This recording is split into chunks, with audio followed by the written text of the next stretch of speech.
We knew from the very early announcement of DC Studios' DCU and the teases that they were not going to follow the Marvel Studios naming scheme and that they would try to kind of separate themselves away from the whole phase thing.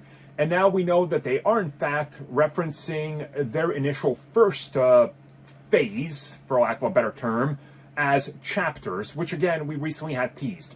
So let's talk about the revelation of Chapter 1, which is titled Gods and Monsters.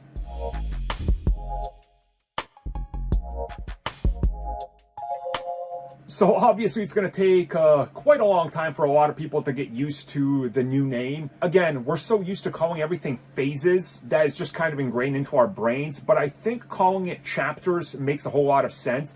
It's different enough, but you know exactly what they're referencing because, again, books, chapters in films, depending on how you look at it, it's self-explanatory, right? So the fact that they initially, after the slate reveal, had another post about what exactly is happening, trying to explain it a little further because it was just kind of a giant dump, they revealed that if you look at the slate and then you look at what we're getting, it's pretty simple. And it's called Gods and Monsters, Chapter 1, or Chapter 1, Gods and Monsters, because it's going to focus on primarily the bigger-than-life characters like Superman, Supergirl, Wonder Woman, but also they're focusing on the smaller side of things with, connections to Swamp Thing, Frankenstein's monster, and of course the Waller show, which they're already teasing is going to be like Suicide Squad was, but focusing even more obscure characters being brought, I guess, forefront, right? That's the best way to put it. So it's an interesting chapter right out the gate, but I think that they understand that you don't really need to